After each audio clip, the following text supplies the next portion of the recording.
So welcome back, everybody. It's been a little while since we've had a PACtrospective, but we're here with Joel Guerrero to talk about All's Well That Ends Well. Now, you might remember Joel. Of course, we're talking about All's Well, so he was in All's Well. So he was Domain in that. But he also has a distinction of being in the last show that the PAC mounted before everything shut down. And he was Franville in the Sea Voyage. And has a past going back a little further because he was in The Captive and played Georges, the valet or valet, depending on what language you want to use, in The Captive. So what's going on, Joel? Oh, living life during COVID, man. Quarantined as heck and just trying to make the best of life. But, life's grown for me personally. So it's actually kind of been nice to have this off season, if you will, to grow a little bit in life. I recently got married, I guess, 2 years ago. And then my wife and I, right before COVID hit, found out we were pregnant. So we have lived quarantine life doing the pregnancy thing, and we just had our baby back in September. And so that's kind of been like my focus right now. It's the best role that I've ever played, dad. And it's good, it's like, we're in this, we're still in this pandemic. And Yeah. it's like we concentrate. I mean, there's so much, terrible things that have happened, but we also try to concentrate on what are the good things that have happened. And one of the good things that I think have happened for a number of people is because we've been together with family and we couldn't do a lot outside of the house. There's been, we've kind of grown stronger with our family. I mean, Yeah. people here, that I'm married to Charlotte and that we have our boy Julian. And there's so much time that we've had to spend with each other that's been really, really great that we would have missed out on. Yeah. And you're in these first few weeks of being a dad. You get to spend so much time with your little girl. So Yeah, I did. I was off work for a little bit, and I actually completely changed fields of work professionally. What I do during the daytime, and I was off a lot due to COVID, and I was home because I'm now working in the medical field. okay. So I actually got a lot of time that a lot of fathers sadly don't get to see because there is no paternal time off from work. You know what I mean? Like the moms are taken care of. Dads, you get your time and then you go back to work. But I got some great extra time with my family, and being able to kind of watch my daughter meet some of these milestones that typically my wife would have been the only one that got to see. So yeah. So, there's another special occasion that I should wish you a happy anniversary because it's Yeah. the 8 year anniversary. And then you can tell what was the exact date you came to Philly? So I moved to Philadelphia on December 30th of Okay. 2012. I had never been to this city before. I got off this plane with my bags and literally stepped into my new life. But I had a friend here, I had a job, and I had a drive, and that's all I needed when I was, how old was I? In 2012. I was young. I was in my early 20s. So like Yeah. I was ready. I just was ready to kind of take on a new chapter of life. So now you moved here from San Angelo, San Angelo, Texas. Yeah. San Angelo, Texas. And so I had no idea until I was like poking around and like learn a little bit about Joe Guerrero before having you in for this interview. So I didn't realize that Carl Smith, who's an actor here in Philly and is from Texas, and We're that from he the went to same the same high hometown. school, the same town, same high Let me school. tell you this. His mother is my my theater high school teacher. It's crazy. So So he's the reason I'm actually here in Philadelphia. I asked for advice and he suggested Hedgerow Theater, and it kicked off my Northeast debut and career and brought me to where I am. so so he's the friend that I'm guessing you were talking about. It's like I had a job, I had a friend, Yep, and yep. He yeah. was my friend. And there's actually quite a few San Angelo people here in Philadelphia. Sean Yates, who's also a theater person in Philadelphia, he worked at Hedgerow as well. Um, they went to high school together. We all went to high school together. Sean was my Wow. choreographer in high school for our high school musicals. Sean was a choreographer. Carl was a choreographer. He was also the son of my teacher. But Yeah, the three of us are the three kind of like theater guys that have come out of San Angelo, and Mhm. all of us have found ourselves in Philadelphia and have found ourselves working together many, many times. I mean, it's pretty amazing. I mean, there needs to be like some kind of like celebration of the three of you in San It's Angelo, like true. a It's parade true. or at least like some monument, like at the school or Yeah. something. Yeah, So it's crazy. There's at least, I think, another 3 or 4 people from San Angelo who work in different fields, and we've all found our way right here into Philadelphia, and we all now call it home. hmm. Yeah, It's because you know, I crazy. mean, Pac's got the whole Texas connection because because Dan is from Texas. Yeah, So Dan's from what, Midland, I believe? Midland, yeah, yeah, That which is 2 hours from my hometown, which is where we would go because they had the big mall. yeah. They had 1 or 2 big malls, and so we go there. But they were also our high school football rivals. Permian Basin, Odessa, Midland, they Oh, were the big rivals. So if you see like Friday Night Lights, San yeah. Angelo and Midland Oh, played. sure. Yeah. Yeah, for some reason, I just can't see Dan Hodge as a mall rat. No, no, probably not. Probably not. So, so you came from San Angelo. Uh-huh.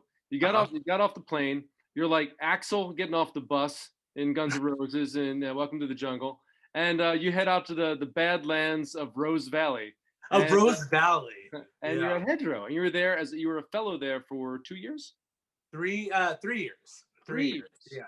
Okay. Yeah. 3 years So, out at Hedgerow.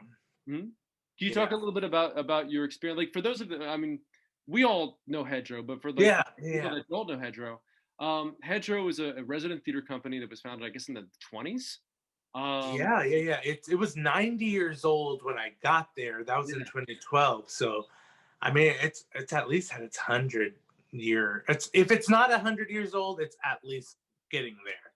Yeah, and it was like one of the first rep companies in the country, and was kind of pretty famous. Like coming up in the 20s, yeah, 30s, 40s, yeah, and so they have these a fellowship company of fellows there.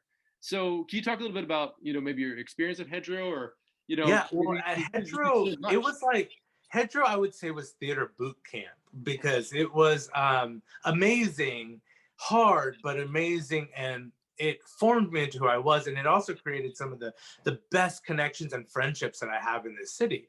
I was very lucky when I got to Hedgerow. They were looking for a comedic actor, so I came in and I worked as their resident house comedic male actor. I was also their box office manager. I was also their children's youth musical director and youth director. And I was also the gardener. Um, but we had many, many hats. So we literally ran Hedgerow, the theater, from the ground to the top. Like everything went through the company's hands, as if you will. When I was there was probably 4 or 5 residents that we, or interns, if you will, not interns, but people who worked there and lived there. So then we ranged in age. You had myself, who I was in my mid 20s. You had people who had been there for a few years. Then you had somebody like Susan Wafel, who's been at Hedgerow. I mean, 50, I think she just had her 40th or 50th year with the company. Right, right. Um, and she's a phenomenal actress who has done many things across Hedgerow or around the Philadelphia area. But Hedgerow's her home. Hedgerow. Oh, sorry, 1 second. Oop. You there? Yeah. Sorry. But Hedgerow is Susie's home. So I got to work with people who had been in the business for years. But then Hedgerow would also bring in great directors to work with. That's how I met Dan Hodge, David Benetti, Kitson. I mean, there were so many directors that came through, and actors who become directors, who came through our doors to work with this company. What So, was yeah. like one of your maybe like your you move to town, you get to work at Hedgerow, you have this whole fellowship experience, and you're an actor. So what was like your maybe your favorite acting experience at Hedgerow? Yeah. So personally, oh, let me just say, so artistically, it was actually, and I didn't even know it until it was done, was actually working with Dan Hodge the very first time. Um, we had done Macbeth, and Jared Reed, who was the artistic director, or who was moving into the artistic director position, was playing Macbeth. And Dan had this crazy idea with where we live in this world where the supernatural is very real. It may not be scary, but it's something that's real, and we all acknowledge that. And from that moment on, that production just took a complete different turn. I mean, working with Dan, who was so well versed in Shakespeare, but also just openly creative in himself, but also to others' interpretations. I said, "This is how I feel." Great. Then his mind would start working in that vein versus what he originally planned. So I would say working on Macbeth was probably my favorite experience at Hedgerow. I also really, really enjoyed, and I'm not even just saying this because you're here, 39 Steps. So I got to do something as great and powerful as Macbeth, playing, Banquo, and really doing a piece. But then I get to turn around and play 39 different characters, half of them being women. With and Colleen, my wife, and I use this quote from you all the time. That's stupid. Keep it. Because that was the theme of that rehearsal. Like, it was just, how stupid can we be and how much fun can we have that is like, it's pertinent, but it's also just over the top craziness. So those two would probably be my favorite professional experiences. My favorite show that I ever did there, though, as an actor, was probably Run for Your Wife, which was my first Ray Cooney, which, Okay, yeah. being an actor, and if you read it today, Ray Cooney just doesn't age well. His comedy is No. like, Yeah. it just doesn't age well. But this was come on, this was 2013. It was another time. It's a But whole different era. it was Yeah. a whole different theater era. And I will say that was probably one of my favorite shows that I mean, every night I had to eat an entire page of a newspaper, and the audience afterwards, which were mainly gray-haired older ladies, "That is not healthy, and you need to stop doing that. It's not worth the laughs. It was great, but it was not worth the laughs." I'm like, I'm okay. I didn't swallow that. But I think that show was my all-time favorite that I've ever done there, ever did while I was there. That's amazing. Yeah. So after Hedgerow, you met your wife there I as met my well. wife at Hedgerow. You're- She came in, I guess, about a year after I did, Now Kyle was as a a fellow. fellow. He was a fellow there too. She So was, yeah. yeah. So it's interesting. I always tell people, from the day that I've met my wife, we've always lived in the same house. I've always lived with her. So moving in was nothing. Right. You Yeah, know, because they house all their actors. So we've lived together since the day we've met.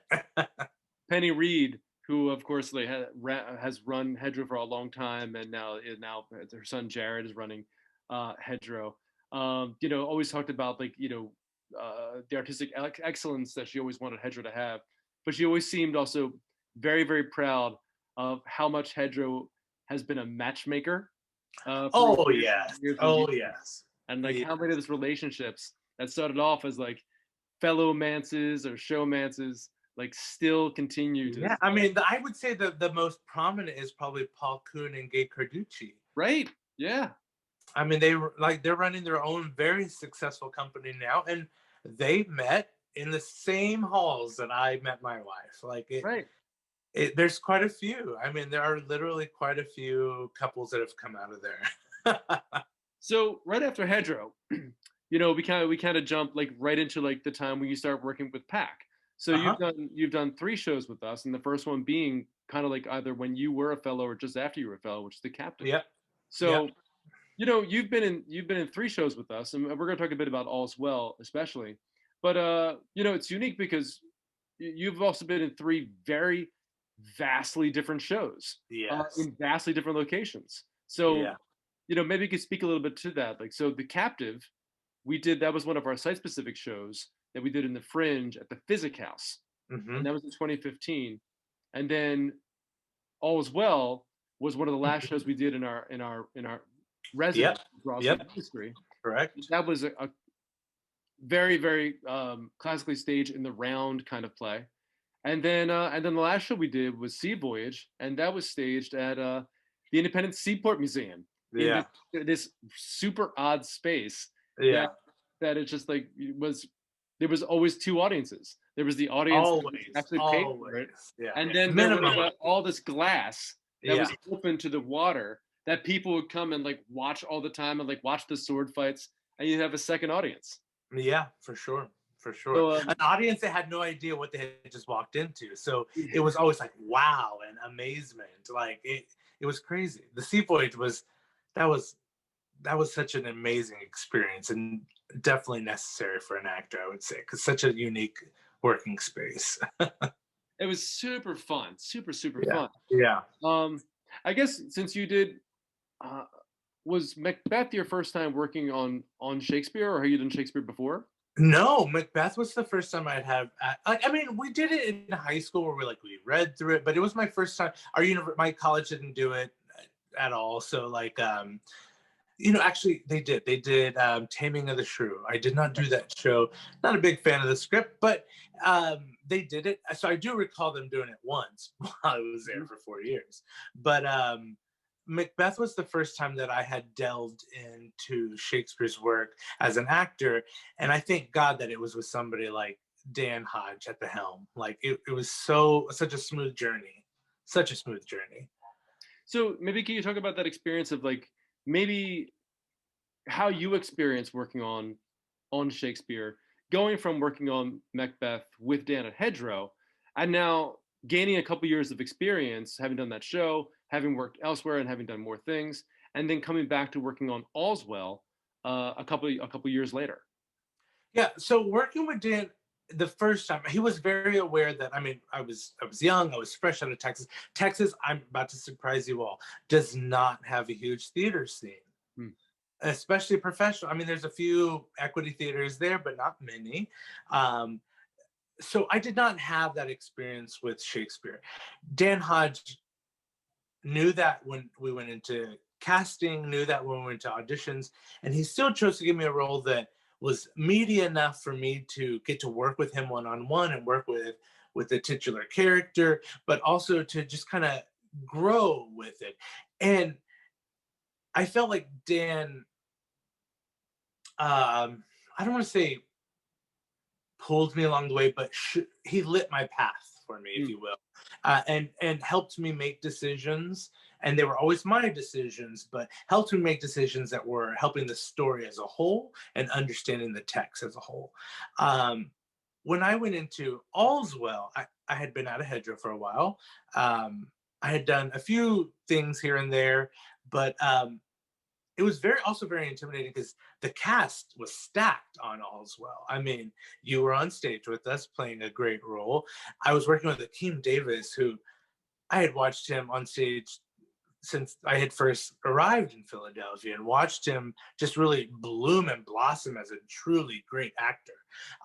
Brian McCann, John Lopes. I mean, these names. Granted, I had worked with John Lopes and Brian McCann at Hedgerow because they had both done Macbeth, but getting to work with them again.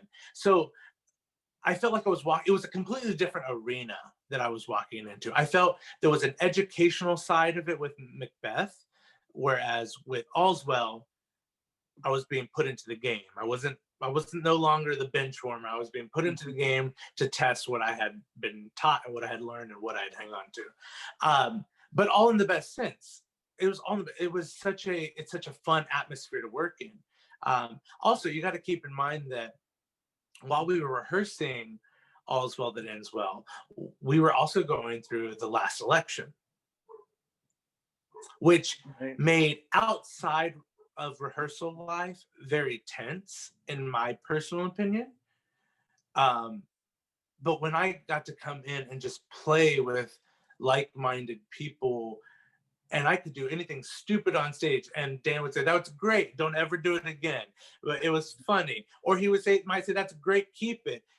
But it was a safe space. So it also gave me something in my life that I really needed at that time, which was a safe playing field as well. So all in all, the two experiences were very, very different, Mm. but different in a stair step way. I can't wait for the next time that I get to work with Pac again, because it's just like it has from day one. It's just gotten better and better every time.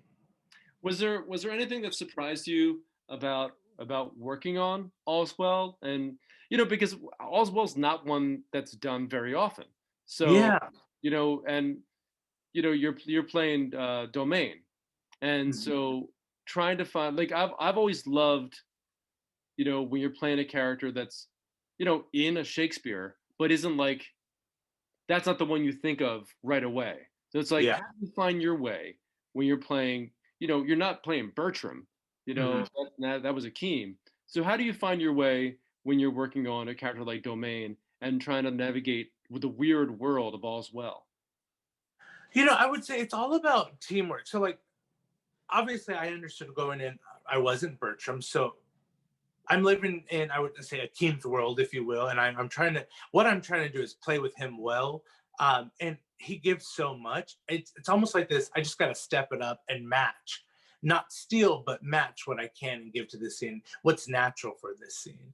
Um, it's funny because one thing that Dan was constantly working on me with is getting out of my head, just having natural fun. Because I felt like, well, Shakespeare, it's got to be very, precise, and it's got to be this. And having Dan pull that away from me, and me learning to actually just have fun with a Shakespeare scene, um, it was a lot. But in the end, it was worth it. I don't know if there's a way to say how do you navigate this life as Domain to live in this world. It was be a part of this world and be as big of a part as you can, but remember who you are. So it was, for me, it was kind of like a reality check, if you will, in because I've known to be very big on stage, and sometimes it can be seen as chewing the set or stealing the scene. I don't want to do that. And this was a play that it let me get right up to that line, but I was still learning because I had to not steal from the actual story, because in all it's a great story. I mean, it's a very female forward story, I feel, too, and something that not a lot of people are familiar with. It's not Romeo and Juliet. No, but if you said, go ahead, give me the synopsis, go, I don't know. But I I don't know if there's a way to say this is how you navigate this world. I think what I did was, how can I add without taking away? But how can I also make a semi name for myself? Because there were a scene or two where John Lopes and I got to play together, and like the scene where we kidnap you, and we were speaking a made up language, and that's the time to like really make a name for yourself, and to be Akeem worthy in your own scene. Do you know what I mean? Like, Sure, sure, sure. it gave me something to live up to, and where I could go above and beyond and make it so much a part of that world that it was fun and realistic. Do you know what I mean? Yeah, yeah. Yeah. Was there anything that you found working on the play that surprised you, either in the story or in the work, as we were doing it, or even like the the lovely challenges of working in the round in that space? Well, I was just about to say, working in the round was probably one of the more tough situations to deal with this play, especially because, like, let's just take the scene where we were kidnapping you. It's something, there was moments where as an actor you feel like, oh, I want to get really close and whisper this in your ear, but then I have to do it where at least 75% of the audience can see. It's very unnatural as an actor, but you got to make it look natural. You know what I mean? Yes, of course, I always open up like this. Um, uh, I would say that was one of the biggest challenges and surprises that I had from working on that show. But I will also say, it's not one of those shows that is comedy, comedy, comedy, comedy all the time, fast moving. But it's exhausting. Like, we left that show every night drenching in sweat, Mm. because of what it took to have to control yourself, but to keep the energy in that room. I mean, I split my pants like 3 times on stage. I don't even know how. I've gotta make sure that like that picture is here, like in one of the montages, because It's true, Brian. it's such a. And that happened in front of a sold out house, and here I am. It happened mid scene. How it happened, I don't know. There was just an energy about it that you just keep going. Like there was no way to hide that my pants are, because everywhere I turned, someone got a better view. Like Right, right. The benefits of the round. it's true. It's true. So from All's Well, that was in 16. So when I was working on Shakespeare, so then we had you back just a year and a half ago, and we did Sea Voyage at the Seaport. Was it a year and a half already? Oh, right, crazy. But yeah, it was September of 2019, Yeah. September 2019, and yeah, because it was part of the Fringe Festival that year. Yeah. And again, you're working on a classical play. So going from All's Well, which is Shakespeare, to Sea Voyage, which is John Fletcher and Philip Massinger. Mm-hmm. So later contemporaries of Shakespeare, and then continue to work after him. But we could nerd out a second, like on the classics. But what were the differences you found between like working on Shakespeare text and then working on a play that's from that are close contemporaries of Shakespeare? I think with Shakespeare, there's just I think as actors, we hold it to such a high esteem, and like you want to do it justice. You want to have that memorable performance of the Shakespeare play.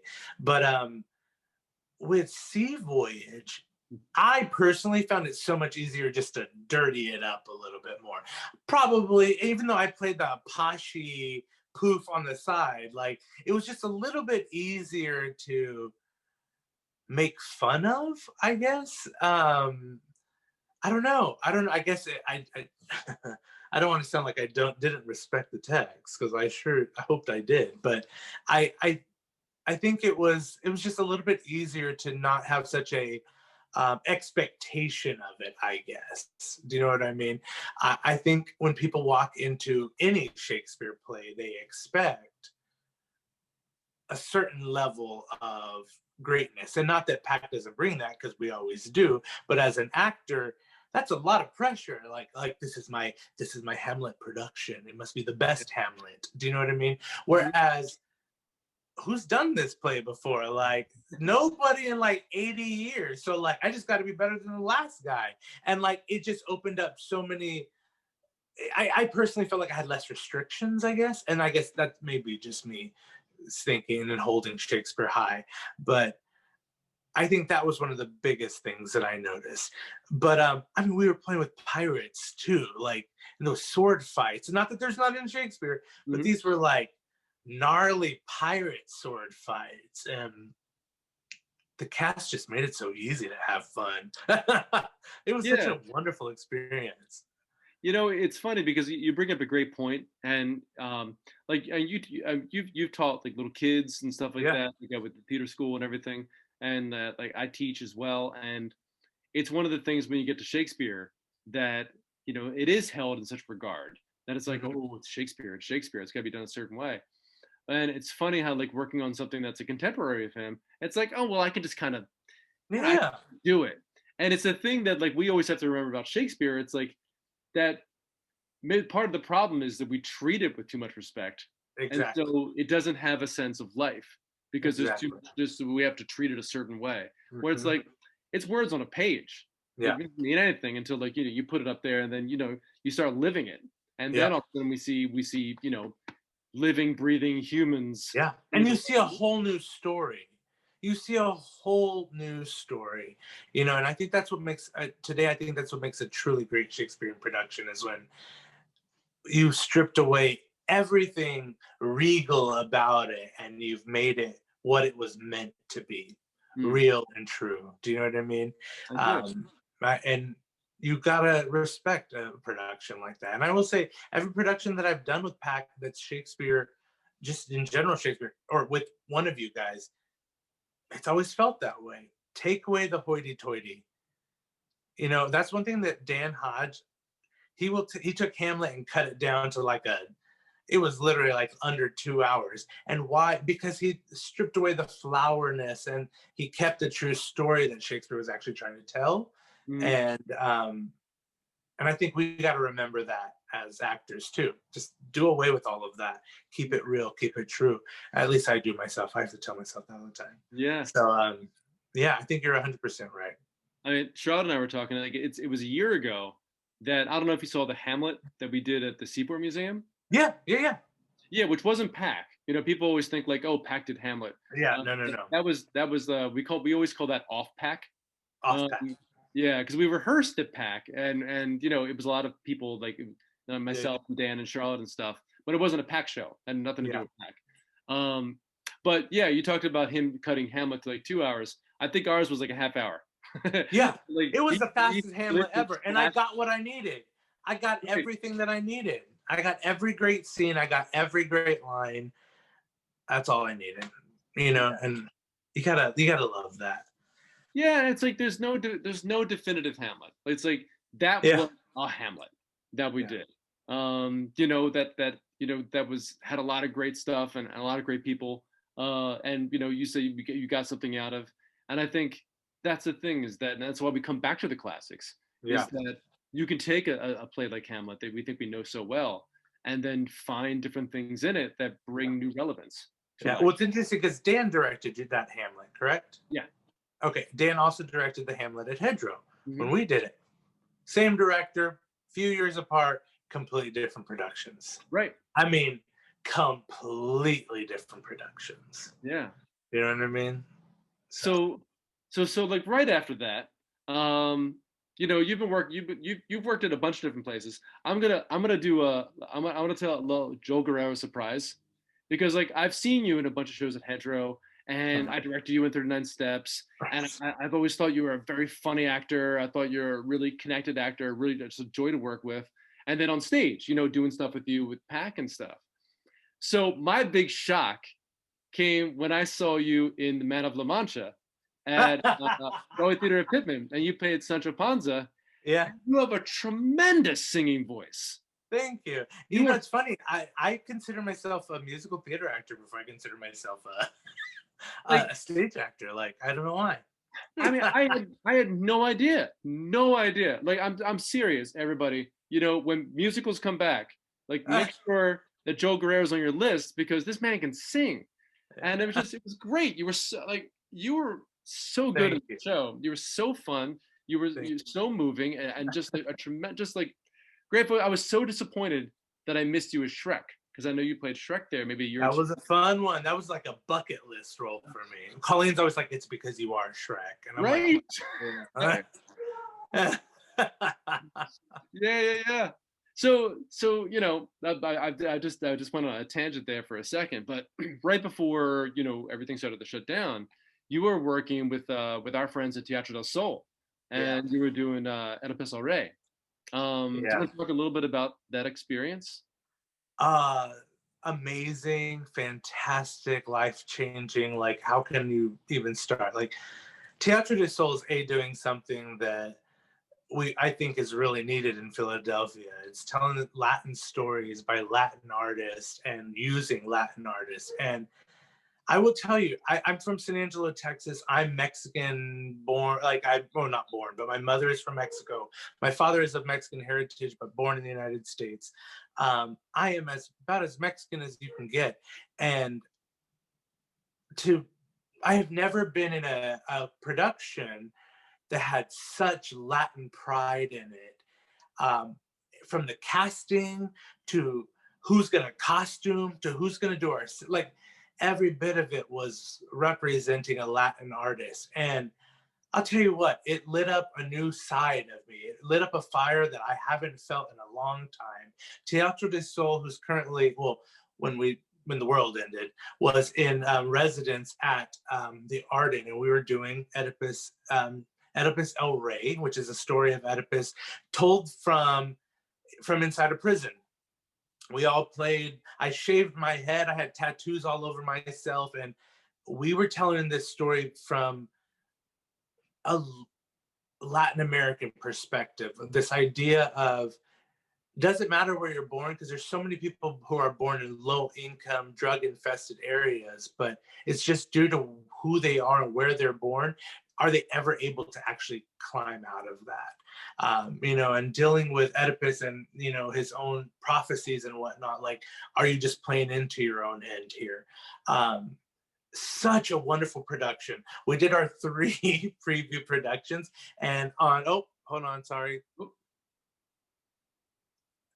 And then again on opening night, as we were getting into costume, we were informed that the Arden was closing down for COVID precautions, which really stink. But we've been told, and we've been told many times, that it's like a time capsule. Everything is literally where we left it.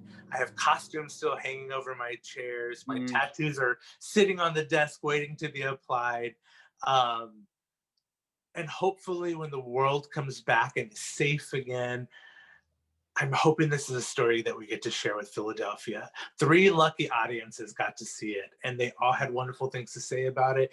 And to say, like, I was one of those 3 audiences, you've got a jewel on you, because who knows if we're going to be able to tell that story again. But fingers crossed we do, because it was an amazing production. I think you need to add fingers crossed and razor at the ready, just in case. Exactly. You're all set. Yeah. All set Well, and what's also weird is too, I was playing Oedipus's father during this, not in the adoptive father in the show, at the same time that I found out that we were pregnant. So I was having to deal with, I was like, how do I put myself in this father's steps, like blah, blah. And then mid-production, I find out, well, you're going to be a dad. So it actually like really fired this story for me. So right. I hope it comes back. I hope so too. So like you mentioned in the beginning of this, so like since everything kind of shut down and Oedipus already shut down, that was like March 12th, 13th, somewhere like around there. So I know you were doing some other stuff. I know you work with Hedgerow. You did like Bodas de Sangre.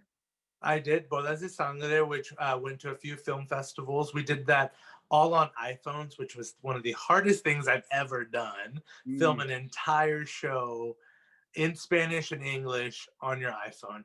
Colleen became my director and my cameraman. She was wonderful. Right. But then you mentioned like in the beginning of this that you've switched professions. So what are you doing now?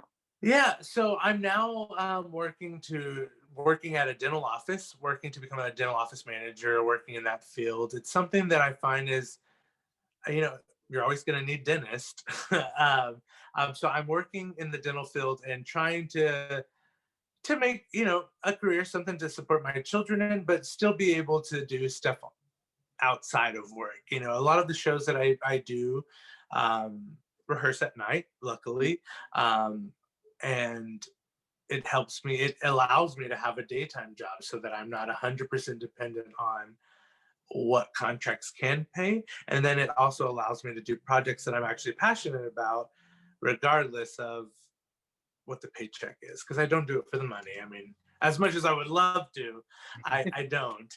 I do it because I love it, and I do it because this is where my passion lies in storytelling, and this allows me to do that. So yeah, I'm currently working in the dental field, which who would have thought? Not me, but I'm actually pretty good at it. Like, I can fake it till I make it, and they're like, "Do you really know what you mean?" I'm like,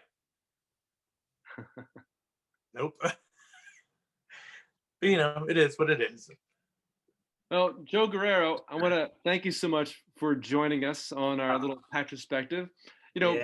Touching on All's Well, but really, like, what I love about the PACtrospective, it's given me the great excuse to reconnect with people that I've missed, that I haven't seen in a long time. Of course. And it gives us time to kind of like sit down and jibber jabber and talk about like how things are going and what you're up to and all that kind of good stuff. So I'm glad to hear you're well. I'm glad Kyle's well.